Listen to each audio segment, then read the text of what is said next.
Okay friends, இப்போ நம்ம 250 போன இதில் ஸ்டாப் பண்ணியிருந்தோம். இப்போ 251 பார்ப்போம். இலங்கையில் இருமொழி கல்வி முறை அறிமுகப்படுத்தப்பட்ட ஆண்டு 2004.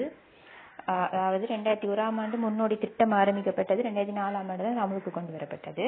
அடுத்தது பாடசாலைகளில் நடைபெறும் முக்கிய நிகழ்வுகள் தொடர்பான குறிப்புகளை பதிவு செய்யும் முக்கிய ஆவணம் லொக்புக். அது உங்களுக்கு தெரிஞ்சிருக்கும். அதாவது பாடசாலை ஒன்றில் கல்விசாரா ஊழிய வகையினுள் அடங்குபவர்கள் எழுதுவிளைஞர், அலுவலக உதவியாளர்கள், ஆய்வுக்கூட உதவியாளர்கள் மற்றும் நூலக உதவியாளர்கள். பாடசாலை ஒன்றில் ஆசிரியர் எண்ணிக்கையை தீர்மானிக்கும் சுற்று நிருபம், ஆசிரியர் தேவைப்பாட்டு சுற்று நிருபம். தொழில்நுட்பவியல் தொடர்பாக மட்டும் பட்டத்தை வழங்குவதற்காக நிறுவப்பட்டுள்ள பல்கலைக்கழகம் தொழில்நுட்பவியல் பல்கலைக்கழகம், யூனிவர்சிட்டி ஆஃப் ப்ரொஃபஷனல் டெக்னாலஜி. அடுத்தது இலங்கை நூலகங்களில் புத்தகங்களை வகைப்படுத்துவதற்காக பயன்படுத்தப்படும் குறியீட்டு முறை டிடிசி, அதாவது டெசிமல் கிளாசிபிகேஷன். நெக்ஸ்ட், இலங்கையில் உயர் தேசிய டிப்ளோமா பாடநெறி நடைபெறும் தொழில்நுட்ப கல்வி நிறுவனங்களுக்கு பொறுப்பாக கடமையாற்றும் தேசிய மட்ட நிறுவனம் இலங்கை உயர் தொழில்நுட்ப கல்வி நிறுவனம். 258வது கல்வி 2018 தொடக்கம் 2025 காலப்பகுதியில் நாட்டில் நடைமுறைப்படுத்தப்பட்ட பொது கல்வி நவீனமயமாக்கல் திட்டத்திற்கு நிதியுதவி வழங்கிய நிறுவனம் வேர்ல்டு பேங்க், உலக வங்கி. 2019 தொடக்கம் 26ஆம் ஆண்டு காலப்பகுதிக்குள் நடைமுறைப்படுத்தப்படும் 2ஆம் நிலை கல்விக்கான தகவல் மற்றும் தொடர்பாடல் தொழில்நுட்ப மத்திய நிலையங்களில் அமைக்கும் திட்டத்திற்கு நிதி கிடைக்கும் ஊடகங்களை ஆசிய அபிவிருத்தி வங்கி, ஏடிபி மற்றும் இலங்கை அரசாங்கம். சரியா? ரைட். அடுத்தது 2021 தொடக்கம் 2026ஆம் ஆண்டு காலப்பகுதியில் நடைமுறைப்படுத்தப்படும் 2ஆம் நிலை கல்வித்துறை மேம்பாட்டு திட்டத்திற்கு நிதி மூலம் எது? ஆசிய அபிவிருத்தி வங்கி. சரியா? 2019-26க்கு ஐசிடி ஹப்புக்கும் அதான் வருதும், எஸ்சிஎஸ்ஐபி நிதி இதுக்கும் அதுதான் வருது. ரைட். அண்மையில் 9 தோட்ட பாடசாலைகளை, அதாவது எஸ்டேட் ஸ்கூல்ஸ்களை மேம்படுத்துவதற்காக நிதியுதவி வழங்கி உதவிய நாடு இந்தியா. முன்பள்ளி கல்வி, டிஜிட்டல் குடியுரிமை திறன்கள் போன்றவை தொடர்பாக யூனிசெஃப் திட்டம் நடைமுறைப்படுத்தப்பட்ட ஆண்டு 2003. அதாவது 2003 தொடக்கம் 27 காலப்பகுதிக்கான மூலோபாய திட்டம், ஒரு ப்ரொஜெக்ட் மாதிரி இத்தனை வருஷத்துக்கு. Okay, right. பொலனறுவையில் பல்லின மற்றும் மும்மொழி கல்வியை கொண்ட தேசிய பாடசாலையை நிர்மாணிப்பதற்கு நிதியுதவி வழங்கிய நாடு இந்தியா. அதாவது கோஐசிஏ திட்டம் என்பது என்ன? அதாவது கொரியா சர்வதேச ஒத்துழைப்பு முகவர் நிறுவனம். இது இலங்கையின் தொழில்நுட்ப கல்வி மற்றும் டிஜிட்டல் கற்றல் வசதிகளை மேம்படுத்த உதவும் தென் கொரியா அரசாங்க திட்டம் ஆகும். அதான் அந்த கோஐசிஏ, கொரியா அந்த விலங்கு சாய்வர். ரைட்.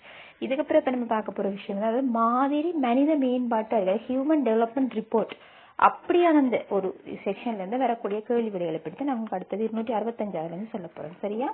2026 மனித மேம்பாட்டு அறிக்கை நன்மையில் அறிவிக்கப்பட்ட கருப்பொருள், அதாவது அசமத்துவத்தை குறைத்தல். அதாவது அசமத்துவம் நிலையான எதிர்காலத்துக்கான மனித திறனை மேம்படுத்துதல்.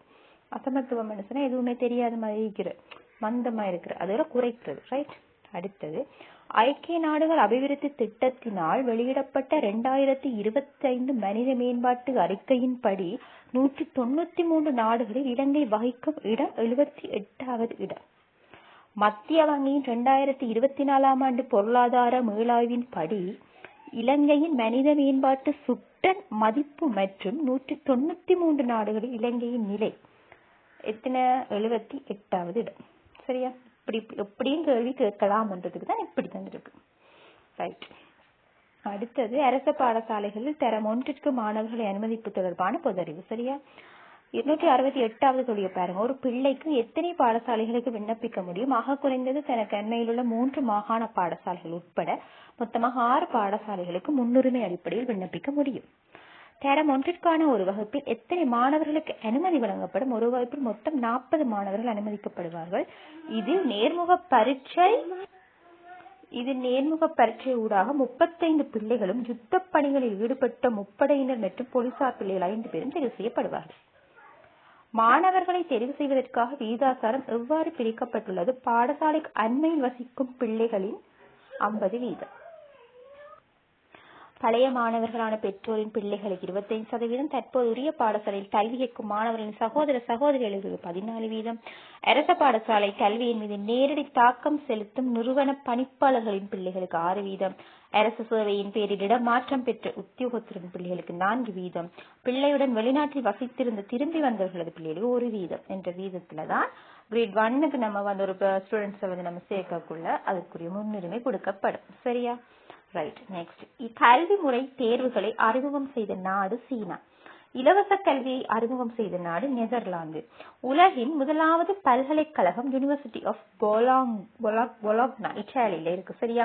இலங்கையில் சிறந்த ஆசிரியருக்கு வழங்கப்படும் விருது குரு பிரபா. இலங்கை அறிவியல் துறைக்காக வழங்கப்படும் விருது வித்யா ஜோதி. கணிதத்திற்கான நோபல் எனப்படும் ஃபீல்ட்ஸ் மெடல் விருதை வழங்கும் அமைப்பு சர்வதேச கணித ஒன்றியம். மாகாண கல்வி அமைச்சுக்கு பொறுப்பான அலுவலர் மாகாண கல்வி அமைச்சின் செயலாளர். இலங்கையில் ஆரம்பிக்கப்பட்ட முதல் பாடசாலை காலி ரிச்மண்ட் கல்லூரி 1814 ஆண்டு இலங்கையில் ஆரம்பிக்கப்பட்ட முதல் சிறைச்சாலை பாடசாலையாகும். சரி, அதாவது ஹேமாஹம சுனிதா வித்யாலயம் வட்டரக்க சிறைச்சாலை 2014. ரைட். அடுத்தது 279 இலங்கையில் அமைக்கப்பட்ட முதல் தொழில்நுட்ப கல்லூரி மருதானை தொழில்நுட்ப கல்லூரி. இலங்கையில் அமைக்கப்பட்ட முதல் பல்கலைக்கழகம் சிரோன் பல்கலைக்கழகம். சரி, நம்ம 209 வரைக்கும் பார்த்திருக்கோம். பேலன்ஸை வந்து நம்ம நெக்ஸ்ட் வீடியோல பார்ப்போம். சரியா? ஓகே, பாய்.